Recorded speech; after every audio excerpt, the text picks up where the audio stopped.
नमस्कार संदीप जी। बहुत बहुत स्वागत है आपका। नमस्ते अंजू जी, आपके दर्शकों को भी बहुत बहुत नमस्कार कि एक बार फिर आपने जुड़ने का मौका दिया। संदीप जी, एक तरफ तो दिल्ली के जंतर मंतर पर कॉकरोचों का जो आंदोलन हुआ, उसमें जो जो कॉकरोच जीवी हैं उनको लेकर नए नए खुलासे हो रहे हैं, कहाँ कहाँ से उनके तार जुड़े हुए हैं। लेकिन एक खुलासा पंजाब में अमृतसर के पुलिस कमिश्नर ने भी किया था, जिन्होंने बताया था कि आईएसआई के इशारे पर नाबालिगों का एक गैंग है जो कि दिल्ली के जंतर मंतर पर रैकी करने के लिए भी आया था। और वो लोग वहां पर पेट्रोल पंप को टारगेट करने वाले थे, अराजकता फैलाने वाले थे, पेट्रोल पंप बम का इस्तेमाल भी करने वाले थे। ये खुलासा उन्होंने किया था।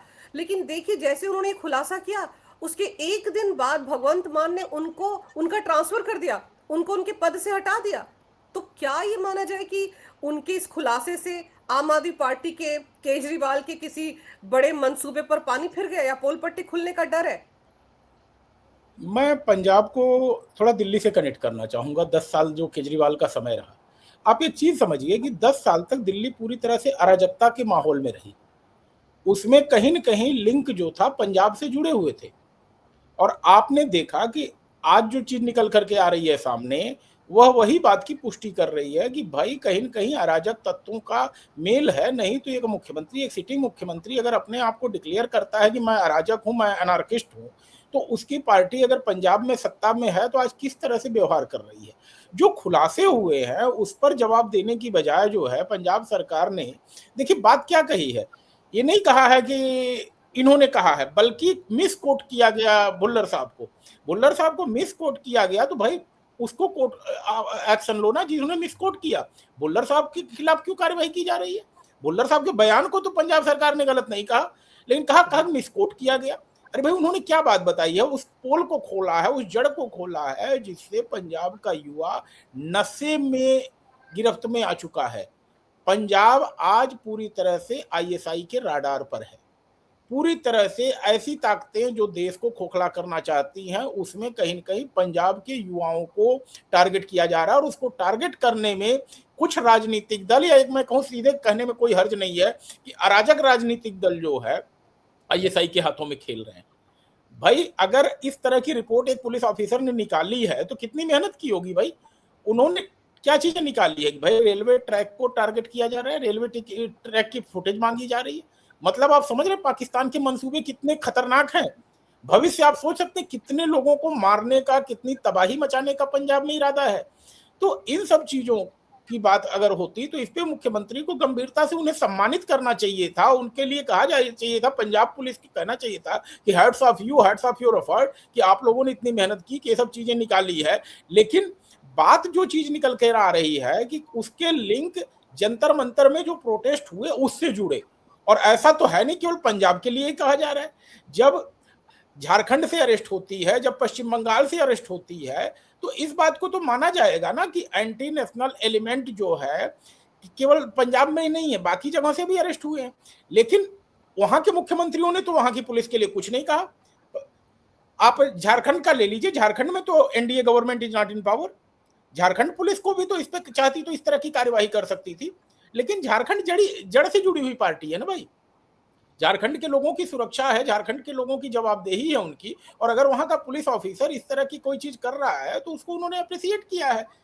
लेकिन अगर पंजाब का मुख्यमंत्री या पंजाब पुलिस कुछ ऐसा कर रही है तो भाई सबकी सुई तो जाएगा कि भाई कहीं आप कोई ऐसी चीज तो नहीं है जो कवर करना चाहते हैं या छुपाना चाहते हैं, जिसके चलते जो है आपके लिंक या कुछ आपकी इन्वॉल्वमेंट इसमें सामने आ जाए। क्योंकि मैं नहीं मानता कि बिना इस तरह की इन्वॉल्वमेंट के, पंजाब के टॉप लेवल की इन्वॉल्वमेंट के, पॉलिटिकल लोगों के इस तरह की घटनाओं को अंजाम दिया जा सकता है।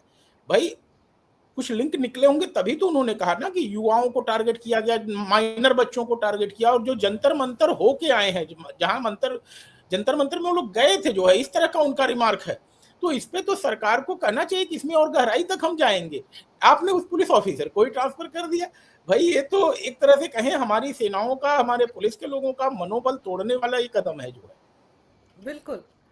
और सिर्फ मेंशन नहीं किया बल्कि गिरफ्तार किया, हिरासत में वो बच्चे जिनके बारे में कहा जा रहा है कि वो जंतर मंतर पर आकर अराजकता फैलाना चाहते थे। और वाकई आप सही कह रहे हैं कि इतनी बड़ी अगर खुलासा अमृतसर के कमिश्नर करते हैं तो उनका तो सम्मान होना चाहिए था कि उन्होंने एक बहुत बड़ी साजिश का खुलासा किया, लेकिन आपने जैसे उनको ट्रांसफर कर दिया, इससे लगता है कि आप वाकई कोई सच्चाई छिपाना चाहते हैं। आप नहीं चाहते कि किसी को ये पता चले कि पंजाब के का कनेक्शन या आम आदमी पार्टी का कनेक्शन जंतर मंतर के जो भी धरना था उसके साथ था।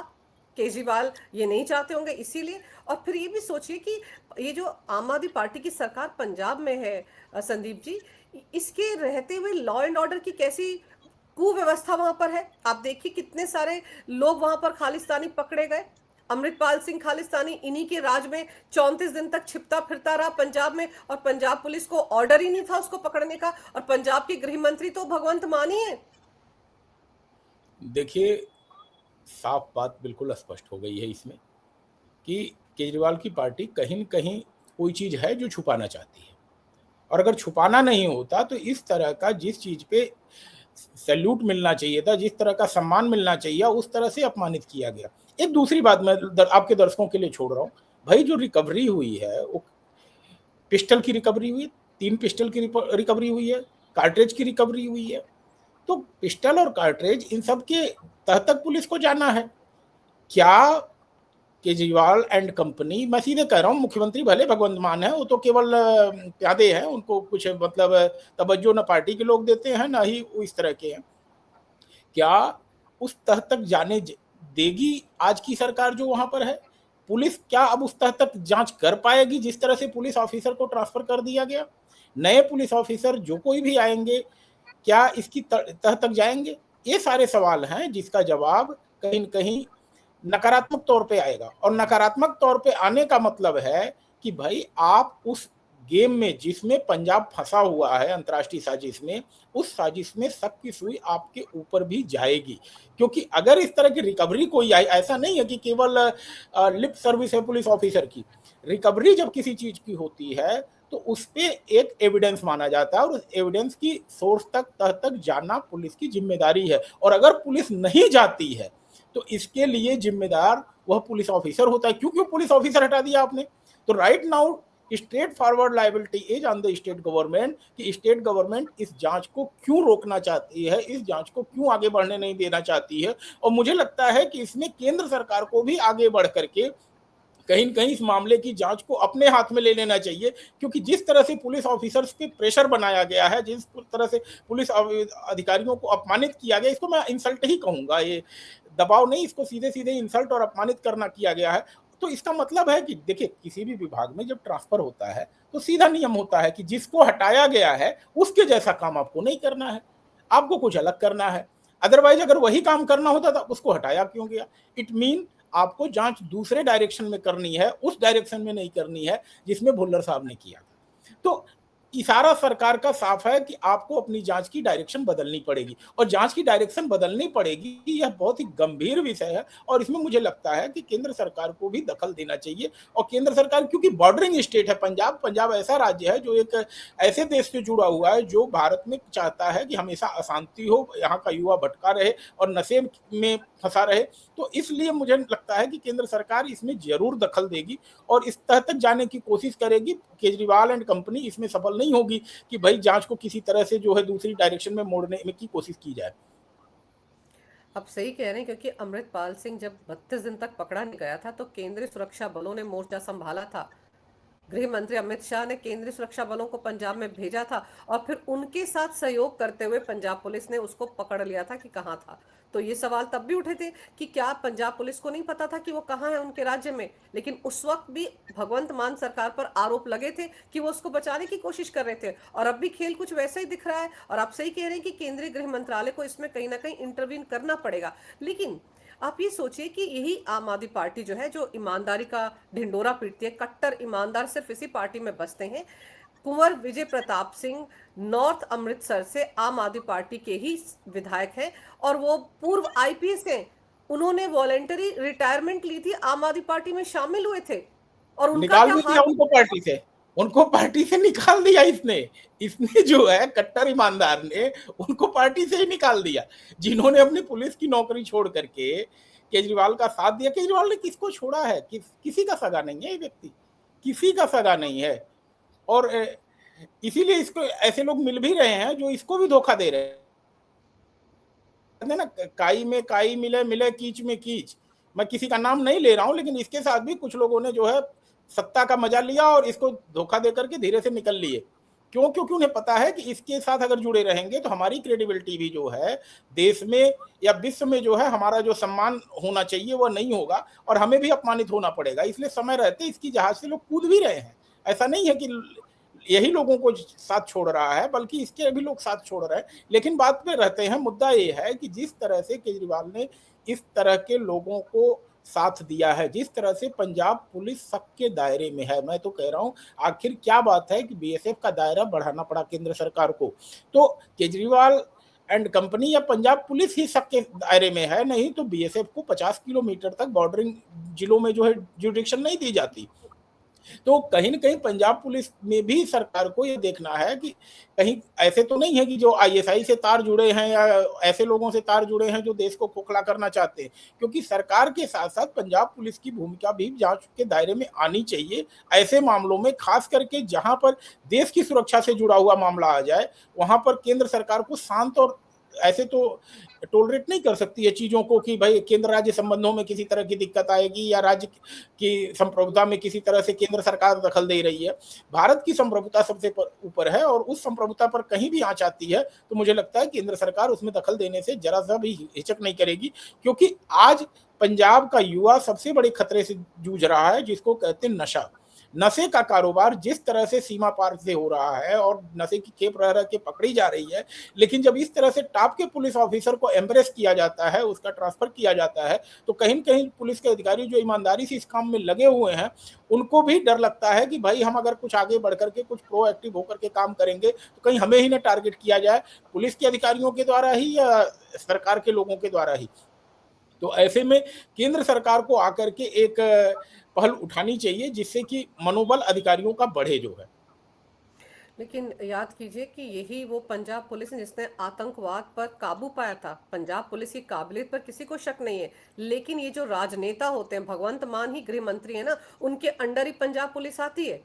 तो जैसा भगवंत मान चाहेंगे वहां के ज्यादातर अधिकारियों को वैसा ही करना पड़ेगा। लेकिन ये जो भुल्लर साहब हैं, जो कमिश्नर थे अमृतसर के, इन्होंने शायद भगवंत मान की बात नहीं मानी ना। उन्होंने खुलकर बताया कि किस तरह से देश विरोधी ताकतें एक्टिव हैं और जंतर मंतर पर क्या खतरनाक खेल होने वाला था। उससे शक के घेरे में भगवंत मान आ गए, इसीलिए उनका तबादला कर दिया गया। लेकिन ये जो हरकत की है भगवंत मान ने उनके तबादले की, संदीप जी, इससे तो इस बात पर पुख्ता तौर पर मोहर लग गई कि जंतर मंतर पर जो कॉकरोच बैठे हुए थे उनका सीधा संबंध अरविंद केजरीवाल से ही है। कितने सारे खुलासे हो रहे हैं, आप सोशल मीडिया पर देखिए, कितनी सारी ऐसी जो एनजीओज हैं, जो पैसा आ रहा है भारत विरोधी कैंपेन चलाने के लिए, वो इन्हीं दीपके को, सौरभ दास को, इन्हीं को मिल रहा है। देखिए, भुल्लर साहब को सच्चाई पता थी अपने मुख्यमंत्री के बारे में भी। वो चाहते तो यह जानकारी पहले अपने मुख्यमंत्री को देते, लेकिन उन्हें पता था कि अगर मैं अपने मुख्यमंत्री को कहूंगा कि यह जानकारी है मेरे पास, तो इमीडिएटली मुझसे इन्वेस्टिगेशन ले ली जाती या मुझसे कहा जाता कि भैया तुम्हें हम दूसरे विभाग में ट्रांसफर कर रहे हैं, और किसी ऐसे अधिकारी को लगा दिया जाता जो कहता कि कुछ नहीं मिला जी, नथिंग नथिंग नथिंग रॉन्ग। इस तरह से एक रिपोर्ट बन जाती। लेकिन उन्होंने जाना कि सच्चाई पहले सार्वजनिक कर दो, बाद में मुख्यमंत्री जी जो करना चाहे करें हमारा, लेकिन पहले पब्लिक डोमेन में भारतवर्ष में यह जानकारी जानी चाहिए कि पंजाब में जो आईएसआई के लोग हैं कहीं कहीं जंतर मंतर वाले प्रोटेस्ट में भी घुसने की कोशिश किए थे। और इसलिए उन्होंने यह रास्ता चुना कि पहले सीधे जो है मीडिया में बातें अपनी डाल दी, और उसके बाद देखिए जिस तरह से उनका ट्रांसफर हुआ, उससे तो एक बात समझ में आ गई कि उनका जो शक था वो बिल्कुल सही था और उसी का खामियाजा उनको भुगतना पड़ा जो है। लेकिन ये जितने भी कॉकरोच हैं, इन सब का संबंध आम आदमी पार्टी से रहा है। कहीं ना कहीं किसी ना किसी वक्त वो आम आदमी पार्टी से जुड़े रहे हैं। तो ऐसे में, जैसे मैंने पहले भी आपसे पूछा, कि ऐसे में इस बात पर तो खुद ही मोहर लगा दी केजरीवाल ने। जब उनका ट्रांसफर किया भुल्लर साहब का, खुद ही मोहर लगा दी कि जंतर मंतर पर बैठे कॉकरोच दरअसल आम आदमी पार्टी के इशारे पर ही वहां बैठे हुए थे। सीधा सीधा कनेक्शन है उनका। देखिए, एक तो ये कोई भी पार्टी, खासकर आम आदमी पार्टी के लिए मैं कहूँगा कि भाई एनजीओ ऑपरेटेड पार्टी थी, हम्म। और एफसीआरए जो कानून आ रहा है वो इस बात की सुनिश्चित कर रहा है कि जो चैनल हो एक ऐसा चैनल बने जिससे कि विदेशों से आने वाला पैसा एक टनल से गुजरे जिस पर हम्म। भारत सरकार की निगाह हो। और इस बात से तो इनकार नहीं किया जा सकता है कि जिस तरह से सम्मान अंतर्राष्ट्रीय जगत में इनको मिला, जिस तरह से अंतर्राष्ट्रीय जगत में इनको रिकॉग्निशन मिली और जिस तरह से आर्थिक सहयोग भी मिला, कहीं ऐसे लोग नहीं शामिल रहे होंगे जिनका वेस्टेड इंटरेस्ट नहीं रहा होगा भारत को डीस्टेबलाइज करने में। इसीलिए वो हर आंदोलन जिसमें कि इस तरह की बातें हुई हैं, देखिए कहीं न कहीं एनजीओ का हाथ निकल कर के सामने आता है। हम्म। और एक पार्टी ही जो शुरू हुई थी एक आंदोलन के नाम पर और बाद में वो पॉलिटिकल पार्टी में कन्वर्ट हुई, और अब देखिए दूसरी जो उन्हीं की पार्टी आ रही है वो भी उसी तरह से बिहेव कर रही है, उन्हीं के मोडस ऑपरेंडी पे काम कर रही है, और आने वाले समय में कल को वो अपने आप को एक बहुत बड़ा नेता, बहुत बड़ा प्रवक्ता, बहुत बड़े राजनेता डिक्लेयर करेंगे। लेकिन उनको बढ़ने का मौका नहीं देना है, क्योंकि अपने पास छिड़काव कर देना है दवा का। और छिड़काव कहाँ से हो रहा है? देश की संसद से हो रहा है। अब दवा जब संसद में बन रही है तो शोर तो होगा ही यहाँ पे, क्योंकि यहीं से वो दवा निकलेगी जिससे ऐसे काकरोच कीड़े मकोड़े पैदा ना होने पाए जो कि देश को खंडित करना चाहते हैं, देश को खोखला करना चाहते हैं। और इसीलिए जो बात आप कह रही हैं कि इसमें कोई दो राय नहीं है कि भाई ये सारे वो कॉकरोच हैं जो कि आज कॉकरोच जनता पार्टी के कर्ता धर्ता बने हुए हैं, और जो इनका जांच कब। निकल करके आई है उसमें 3 एनजीओ या 3 संस्थाओं के तो नाम आए हैं जो हम्म। यहाँ भारत में ऑपरेट कर रही हैं और उनकी फंडिंग बाहर से हो रही है, और उन्होंने इस पूरे आंदोलन को जंतर मंतर पे क्या कहते हैं मैनेज किया है। और सोशल मीडिया अकाउंट से भी इस चीज़ों को समझ में आई है कि कुछ लोगों को फिनेंशियल बेनिफिट भी पहुंचाया गया है इन लोगों के द्वारा जो है। तो एक एनजीओ जो होती है उसको जो फंड आ रहे हैं बाहर से उस पर जब सरकार की निगाह नहीं होती है तो ऐसे ही होता है। और इसीलिए सरकार ने देखिए आनंद फानंद में जैसे ही शिक्षा वाला बिल पूरा हुआ तुरंत उन्होंने एफसीआरए कानून को अपनी फर्स्ट प्रायोरिटी रखा, क्योंकि उन्हें पता है कि अगर ऐसा हम तत्काल नहीं करेंगे तो 2027-2029 तक आते आते कुछ न कुछ ऐसा ही देश में करना चाहेंगे। क्योंकि देखिए बौखलाहट तो है ही, भारत आगे बढ़ रहा है, बौखलाहट है, लोगों को है कि भाई हम श्रीलंका में सफल हो गए, बांग्लादेश में सफल हो गए, नेपाल में सफल हो गए, भारत में नहीं सफल हो पा रहे हैं, हमें भारत में भी करना। भारत में भी फेल्ड अटेम्प्ट तो एक दो बार हुए ही हैं, चाहे शाहीन बिल्कुल। बाग में बैठ गए, चाहे सिंधु बॉर्डर पे साथ। बैठ गए, मैं आंदोलन का नाम नहीं लेना चाह रहा हूँ। तो ये लोग कहीं ना कहीं कोशिश में तो अपना किया है, और कर्ज और फर्ज दोनों अदा किया है जहां से उन्हें फंड मिल रहे हैं, लेकिन सफलता नहीं मिल रही है। और क्योंकि सफलता नहीं मिल रही है इसलिए अब निराशा भी हाथ लग रही है। और ऐसे में जो पंजाब ही एक राज्य बचा हुआ है जहां आज की तारीख में एक सेफ स्टेट बना हुआ है, नहीं तो सोचिए कभी स्थिति थी कि भाई कोई रिकवरी होती थी पता चलता था अगला पश्चिम बंगाल भाग जा रहा है। किस तरह से उत्तर प्रदेश का एक दुर्दांत अपराधी था, आतंकवादी था जिसको मैं कह रहा हूं, पंजाब की जेलों में था, उसको सरकारों ने बचाने का प्रयास किया। तो सेफ हेवन जिस तरह से खत्म हो रहे हैं इस तरह से लोगों के अंदर चिंता तो हो रही है कि भाई अगर इस सरकार को हम डिस्टेबलाइज नहीं करेंगे, इस संस्था को डिस्टेबलाइज नहीं करेंगे, भारत जैसे इंस्टीट्यूशंस को डिस्टेबलाइज नहीं करेंगे तो छात्रों में असंतोष हम कैसे पैदा करेंगे, छात्रों के अंदर आग कैसे पैदा करेंगे जिससे कि व्यवस्था के खिलाफ खड़े हों। और इसी जी। सब के नाते जो है मैं कह रहा हूं जो जंतर मंतर प्रोटेस्ट हुआ नीट पे था, बात सही है, लेकिन सरकार उस चीज को समझ रही है कि इसके पीछे कहीं न कहीं एनजीओ फंडिंग जिम्मेदार है, और इसीलिए उसको जो है टाइट नकेल कर दिया है जिससे कि सोशल मीडिया के जो इन्फ्लुएंसर हैं उनका इन्फ्लुएंस भी सही किया जा सके, क्योंकि उन्होंने मिस इन्फ्लुएंस लोगों को ज्यादा किया है इन्फ्लुएंस करने की बजाय जो है। बिल्कुल सही कह रहे हैं आप सर। सोशल मीडिया तो खैर अब रडार पर आ ही गया है सरकार के। लेकिन मुझे एक चीज बताइए कि ये तो कॉकरोच जनता पार्टी नाम का एक हैंडल था इंस्टा पर, जिस पर अचानक से 2-2.5 करोड़ लोग उसके फॉलोअर्स बन गए थे। लेकिन इन्होंने जो पार्टी बनाई है, ये पार्टी कैसे हो सकती है सर जब तक ये चुनाव आयोग में रजिस्टर ना हो? यही तो बात है कि नाम इन्होंने दे दिया है, रजिस्टर तो है नहीं कहीं से भी। और ये कभी रहे हैं कि हम पॉलिटिकल ऑर्गेनाइजेशन नहीं है। अगर पॉलिटिकल ऑर्गेनाइजेशन, पॉलिटिकल सपना आपका नहीं है तो जनता पार्टी आपने क्यों नाम रखा है? आपको सीधे सीधे एक पार्टी को टारगेट करना था तो उसी का नाम आपने ले लिया। आप चाहते तो काकरोच राष्ट्रीय कांग्रेस भी कर सकते थे, क्योंकि कांग्रेस पार्टी का नाम सिर्फ कांग्रेस नहीं है, आईएनसी नाम है, इंडियन नेशनल कांग्रेस, तो कॉकरोच राष्ट्रीय कांग्रेस आप रख सकते थे। आपने कॉकरोच जनता पार्टी ही क्यों रखा? क्यों? क्योंकि आपका सीधा टारगेट भारतीय जनता पार्टी थी। आप कॉकरोच जनता दल भी कर सकते थे, आप कॉकरोच जनता दल यूनाइटेड कर सकते थे। आपके लिए सिर्फ और सिर्फ एक पार्टी को टारगेट करना था। यह सवाल किसी मीडिया के भाई ने नहीं पूछा जंतर मंतर पे कि भाई आपके पास विकल्प तो 1500 पार्टियां रजिस्टर हैं, उनमें से नाम लेकर के प्रेरणा क्यों नहीं मिली आपको? आपको जनता पार्टी ही उसके साथ क्यों जोड़ना था जो है? तो टारगेट साफ था कि कहीं कहीं इस सरकार को डिस्टेबलाइज किया जाए, इसको सत्ता से बेदखल किया जाए। क्यों? क्योंकि ऐसे काकरोच यहाँ पनपने को पा नहीं रहे हैं, और जहां भी पनप रहे हैं तुरंत उन पर दवा का छिड़काव हो रहा है। तो लेकिन जी लेकिन एक चीज और है संदीप जी, जैसे इनके खिलाफ एक याचिका जो है सुप्रीम कोर्ट में दायर की गई है कि भाई यहाँ पर जितने नाबालिग बच्चे आए थे जिन्होंने अंट शंट रील्स बनाए और यहाँ पर हंगामा किया, हिंसा की, तो उनके लिए तो आयोजक जिम्मेदार होने चाहिए ना। जवाबदेही किसी की तो तय होनी चाहिए कि वहां हिंसा कैसे हुई जंतर मंतर में। अगर ये शांतिपूर्ण धरना प्रदर्शन था, शांतिपूर्ण तो रहा नहीं, तो आयोजकों के खिलाफ कार्रवाई होनी चाहिए। तो आयोजक जो दीप्ति और ये सौरभ दास वगैरह, इन पर शिकंजा कस सकता है क्योंकि ये याचिका सुप्रीम कोर्ट ने स्वीकार कर ली है। थोड़ा देखिए, ऐसे में लाइबिलिटी फिक्स करना थोड़ा मुश्किल हो जाएगा, क्योंकि एक क्लोज डोर में रामलीला मैदान जैसा आंदोलन नहीं था कि चारों तरफ से बाउंड्री से घिरा हुआ है। यहाँ पर ओपन इनविटेशन था, और ओपन इनविटेशन में जो है थोड़ा लाइबिलिटी फिक्स करना संभव नहीं होगा।